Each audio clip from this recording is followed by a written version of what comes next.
Okay, children, today's date. What is the date today? Macy? Is it the first?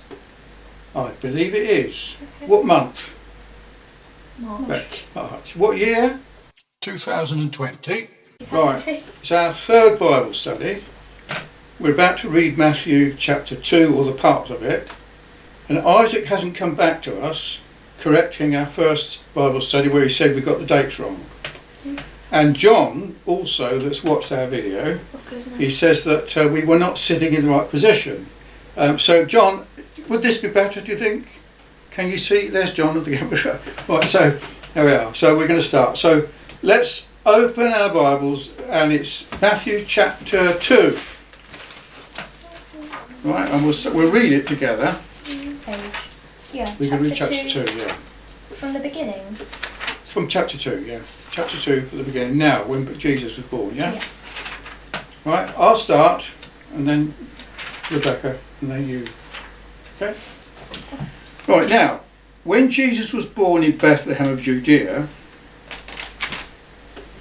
in the days of Herod the king, behold, there came wise men from the east to Jerusalem, saying, Where is he that's born King of the Jews?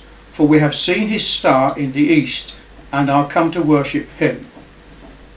Becca. When Herod the king had heard these things, he was troubled, and all Jerusalem with him. And when he had gathered all the chief priests and scribes of the people together, he demanded of them where Christ should be born. And they said unto him, In Bethlehem of Judea, for thus it is written by the prophet. And thou, Bethlehem, in the land of Judah, art not the least among the princes of Judah, for out of thee shall come a governor, that shall rule my people of Israel. Then Herod, when he had privately called the wise men, inquired them of their diligently what time the star appeared. And he sent them to Bethlehem, and said, Go, and search diligently for the young child. And when you have found him, bring me word again, that I may come and worship him also.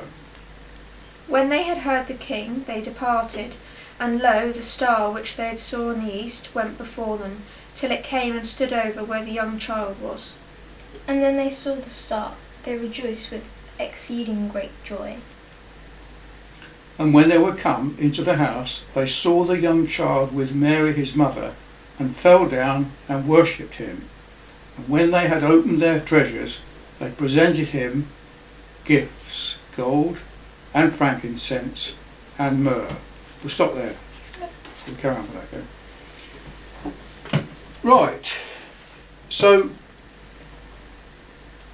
we've already studied the birth of Jesus, haven't we? We've learned in the first chapter, we learn that Jesus was a descendant of a certain person or persons. Who was he a descendant of? Becca. Abraham. Abraham was the first one to mention, and another person is mentioned in that genealogy. Do you remember? David, who was a king, which we haven't looked into yet. And do you remember how many generations there were between Abraham all the way through to the birth of Jesus by Joseph, who was his supposed father? How many generations of people were there? 17? No. 12? There were 14 generations between Abraham and David, 14 generations between David and the children of Israel going into Babylon captivity, and then 14 generations from the Babylonian captivity right the way down to the birth of Jesus. And it says that who was his father? Who's father? Jesus' Yeah. father? Joseph? Was it his real father? No, but as human. Did Jesus have a human father? Joseph. Biologically? Oh, no. Right, because Jesus was born of Mary, who conceived while she was a virgin, had not known a man, which is one of the principal doctrines of the Christian faith. Modern people, so-called scholars, so-called, will try and argue that away. And wherever you get people arguing that away, they are not regenerated, they're not born again, they're not real Christians. They've got a name to live, but they're dead spiritually. They don't know. So that's one of the doctrines we need to preserve, the doctrine of the virgin birth of Jesus. Right, now, we read where Jesus was born. Where was he born? Bethlehem. Bethlehem. Okay, how do you know that? Where does it say that? Yeah. Of Judea. There was in fact another place called Bethlehem, of another place. But Bethlehem, Judea, and I've looked at some text about that, and it was about 8 miles from Jerusalem. Right? Now, wise men from the east. What's that distance from here to? From here to Portsmouth, I suppose, top of Portsmouth, North End. So it's not far, but obviously they didn't have cars, so They didn't it have was cars, far. the camels, I suppose. Yeah, it wasn't really far from they used to walk in. So but they travelled afar from a distance. It says wise men from the east. They had seen his star in the east. They came to Jerusalem because Jerusalem, what was special about Jerusalem? Do you know? Any idea? Oh, wasn't... Jerusalem was the city of the great king, who was David, the city to which Herod, was it? God said he would rest there, and the temple was at Jerusalem. It was the centre of the Israeli life. Is Bethlehem still called Bethlehem now? Yeah. Now, if we can turn to Numbers 24:17, we've got a reference to a star. Numbers is a book in the Old Testament, right? Yeah, that was at the beginning of our RS studies in school. Really? We did a competition, So you can remember and it, if you could remember them all, yeah? you'd win a Mars bar. Oh, really? I can't remember them all, but they are. They used to learn that in Sunday school, didn't they? What thing? Right. Thing. We've got numbers, haven't we? With the background to this story. Jeremiah. Have you got it, numbers? You're in Jeremiah. Got it? What am I supposed to do? Numbers 24, verse 17. This incident took place during the time of Moses, after the Israelites had left Egypt. A certain king called Balak, king of the Moabites, saw the Israelites camped near Jordan, and he was terrified. He had heard what had happened to the Amorites, who opposed Moses and Israel when they came up out of Egypt. The Amorites were destroyed and their land taken by Israel. Balak called a certain prophet or a fortune teller by name Balaam and offered money for him to curse Israel. Balak said to Balaam, "There is a people come out of Egypt. Behold, they cover the face of the earth, and they abide over against me. Come now, therefore, I pray thee, curse me this people, for they are mightier than me. Peradventure I shall prevail, that we might smite them, and that I might drive them out of the land. For I wot that whom thou blessest is blessed, and whom thou cursest is cursed." But God spoke to Balaam, telling him he was not to do so, for they were blessed. But Balak kept insisting Balaam curse them, and promised him great reward to do so. But he was unable to do so, and could only speak what God had told him to say. And he took up this parable and said, when he spoke, "I shall see him, but not now. I shall behold him, but not nigh.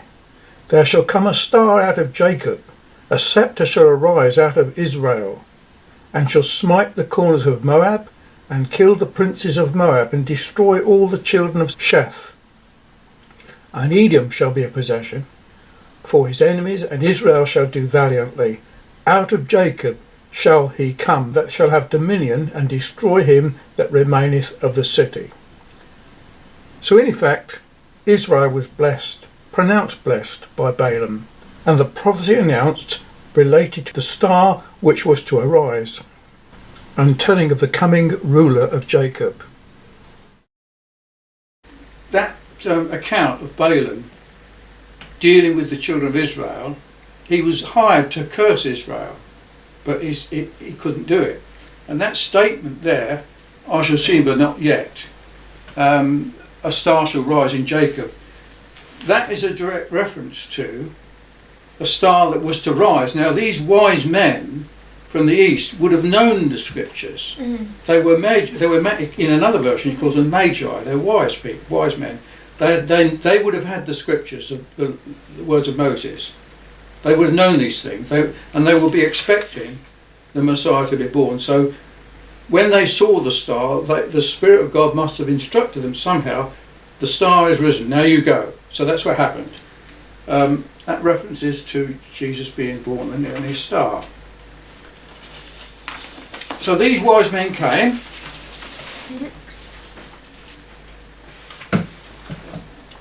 Why do you think they went to Jerusalem? Why do you think the wise men went to Jerusalem? Just because they were following the star. Well, apparently the star, when they got to Jerusalem, the star went. Right. Because later on we see that the star reappeared and they were pleased. So this is interesting, really. Why did you think they went to Jerusalem? Who were they looking for?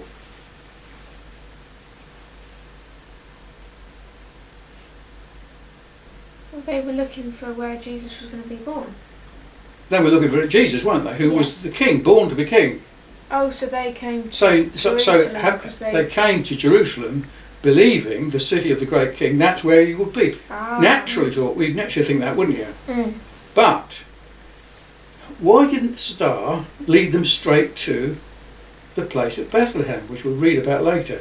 Why did the star stop? Why did it?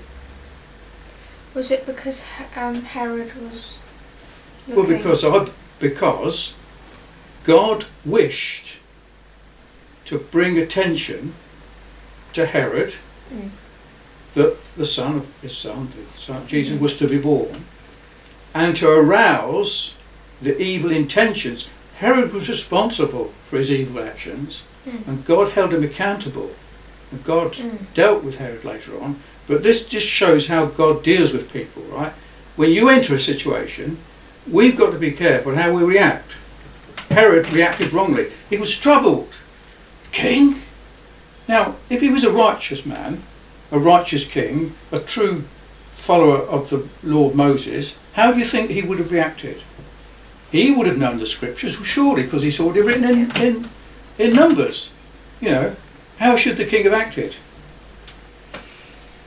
Well, excited that the prophecy was being fulfilled. Delighted, surely. Yeah. So when you hear of the good news of God's work doing, that's how we should respond. We should be delighted in the good news of God coming. Wonderful. Well, let's welcome them in. But not Herod. But it also says, not only was Herod troubled, who else was troubled? All of Jerusalem. All of Jerusalem was troubled. So not only Herod, but all Jerusalem troubled. Why should the whole of Jerusalem be troubled? Because their king has come. Why? Why would it be troublesome? I don't know. Why were they? Because Jerusalem had fallen into all forms of wrongdoing. The Pharisees, the scribes, the Sadducees, their behaviour. It was a time of... I don't get though why. Because why would Herod have been scared if he didn't believe that that Jesus was the king or whatever?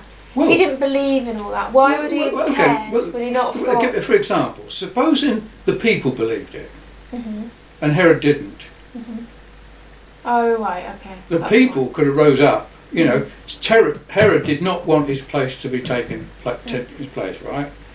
That was definitely something else. So there's the crafty, surreptitious doings of King Herod. What did he do? Use 3 and 4. Okay. When Herod the king had heard these things, he was troubled, and all Jerusalem with him. And when he had gathered all the chief priests and the scribes of the people together, he demanded of when the Christ he demanded of them where Christ should be born. Right.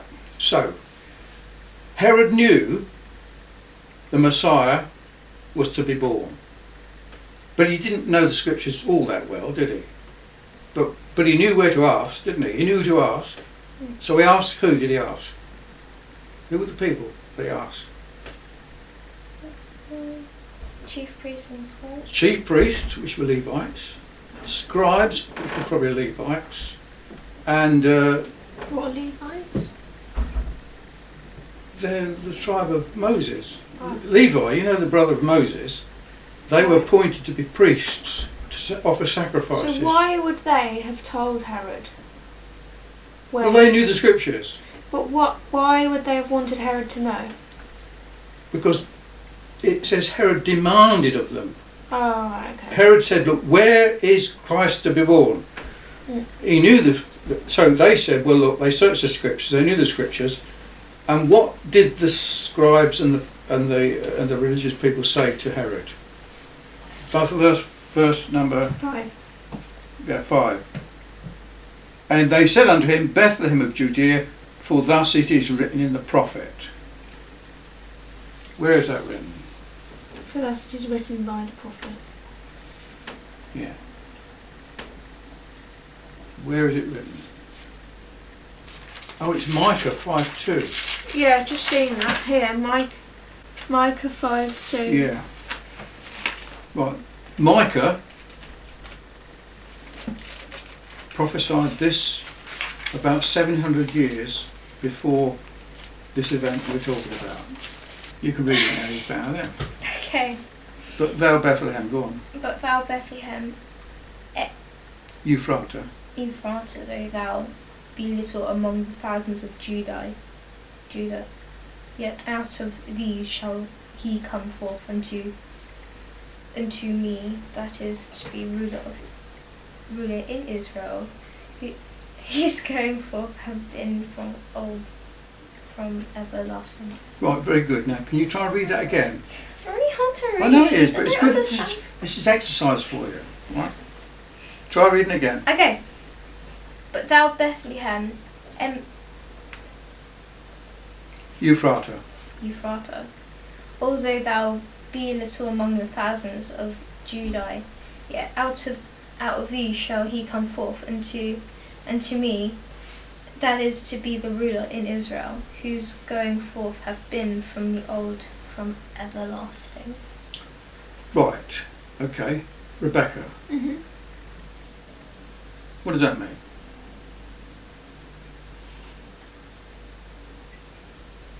So, although Bethlehem is tiny, Yes. it will be here that the ruler, he shall come forth unto me. The ruler of Israel will be. Yeah. Whose going forth have been from old, from everlasting. I don't know what that means. Well, I will tell you what it means in a minute. So who do you think he's talking about? Jesus. It is the birth of Jesus, right? Mm-hmm. Out of Bethlehem of Euphrata shall he come forth, whose going forth hath been from of old, from everlasting. Right, we haven't learnt this yet, but in the beginning, when Adam sinned, God spoke to the serpent and said, I shall put enmity between thee, you, and the woman, your seed and her seed, but her seed, that's the child, he shall bruise your head, but you will bruise his heel. That was the first prophecy that Jesus was to be born, the Son of God was to become. They didn't understand it fully, but that was from of old, from everlasting. It was from the beginning of time. God promised the Messiah, the one to come. So that is the scriptures which they identified where the Son of God was to be born. Mm-hmm. And another verse of scripture which relates to Jesus and his ruling and what he was to do is Psalm 89 verse 27. Middle of the book, Betsy, Macy, middle of the book, Psalm 87. 89 88. Next page. 89. Found it. Yeah. Right. Rebecca can read it, 27. The Psalms. Also I will make him my firstborn higher than the kings of the earth. Yeah. My mercy will I keep for him forevermore, and my covenant shall stand fast with him. Yeah. So that is a reference to Jesus being higher, being born higher than the kings of all the earth, and there was a covenant that would stand fast with Christ, with Jesus. There was a covenant, an agreement to work and bring about salvation. How far did we get?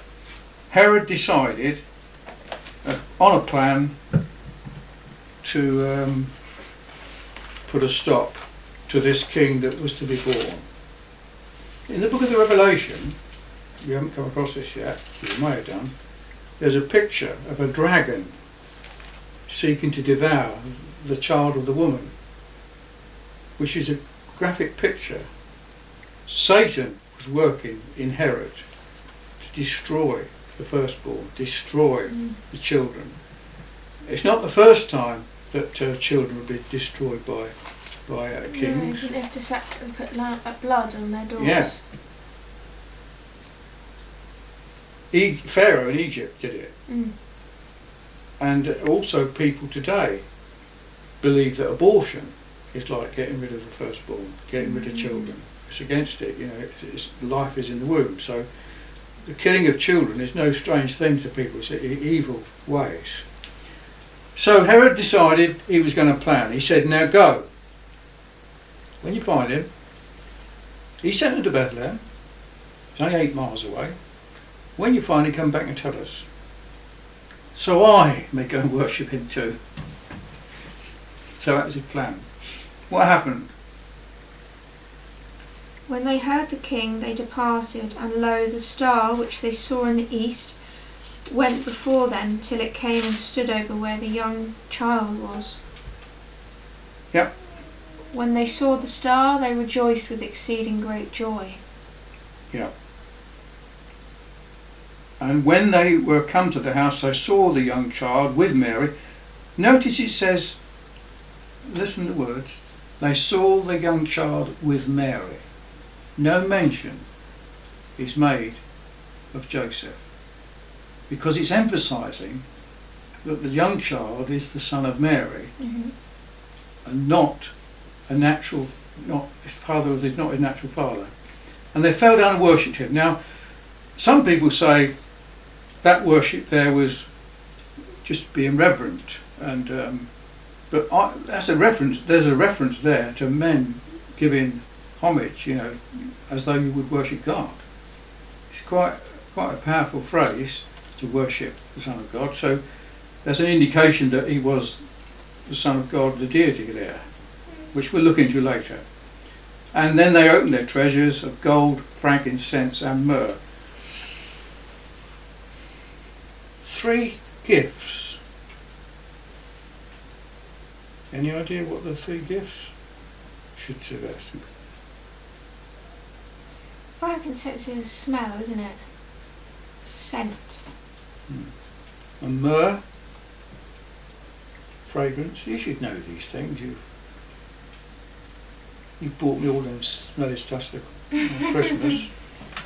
I think it's to do with ointment for burial. Gold is for the king, and frankincense is as precious. Well, Isaac will have to tell us, won't he? The next thing that happens, so let me just summarise what I said about this. They saw the star in the east. It was a supernatural star. It wasn't normal there, it was there. So God directed it, an angel, whatever you like, I don't know. It says a star here. So they were constrained and felt impressed to go towards Jerusalem. Then his star disappeared. God left them to their own devices. Well, go straight to the king, straight to Jerusalem.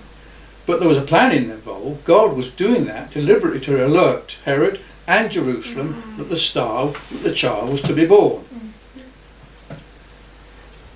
then it appeared what was in his heart. You know, it was seen. So Herod got as his plan to get rid of the child.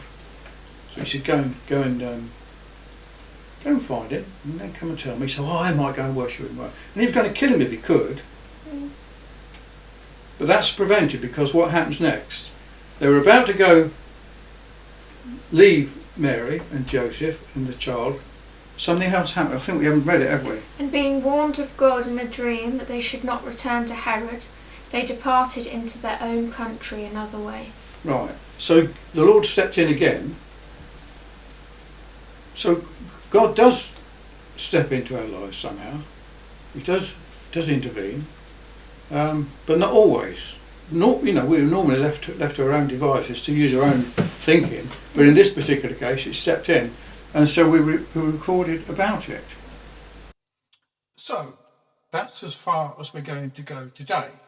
We welcome feedback, questions, and any help with this study. Thank you.